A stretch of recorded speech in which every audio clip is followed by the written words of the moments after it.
West Bengal state university BA political science general second semester exam 2021 কি প্রশ্ন এসেছিল দেখা যাক।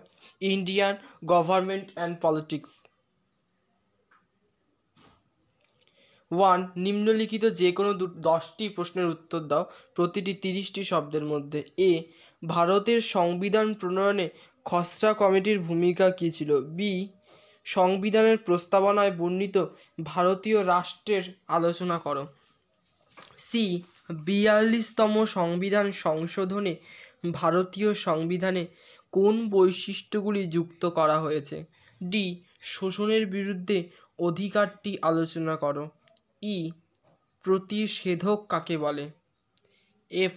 ভারতে যুক্তরাষ্ট্রীয় কাঠামো কেন গ্রহণ করা হয়েছে? জি. যুগ্ম তালিকা কাকে বলে? এইচ. আন্তঃরাজ্য পর্ষদ কাকে বলে?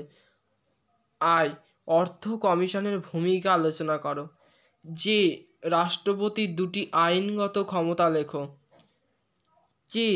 ভারতের রাষ্ট্রপতির মহাভিযোগ পদ্ধতি বলতে কি বোঝো?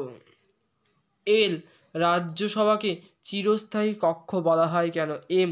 ভারতের সুপ্রিম কোর্টের আপিল এলাকা কি? এন. 226 নম্বর ধারায় উল্লিখিত হাইকোর্টের ক্ষমতা আলোচনা করো। ও. কেন্দ্রীয় রাষ্ট্রকৃতজ্ঞ কমিশনের সদস্যদের অপসারণ পদ্ধতি আলোচনা করো। 2. প্রতিটি মডিউল থেকে একটি করে প্রশ্ন নিয়ে মোট 3টি প্রশ্নের উত্তর দাও, প্রতিটি 350 শব্দের মধ্যে, অর্থাৎ 350 শব্দের মধ্যে। মডিউল 1. এ. ভারতের গণপরিষদের লক্ষ্যসমূহ ও ঐতিহাসিক ভূমিকার মূল্যায়ন করো। বি. ভারতীয় সংবিধানের উৎসগুলি আলোচনা করো। মডিউল 2. সি. ভারতীয় সংবিধানের প্রস্তাবনায় ভারত রাষ্ট্রকে কিভাবে বর্ণনা করা হয়েছে তা ব্যাখ্যা করো।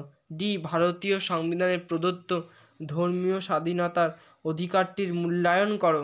মডিউল 3. ই. ভারতীয় সংসদের দুটি কক্ষের মধ্যে সাংবিধানিক সম্পর্ক পর্যালোচনা করো। এফ.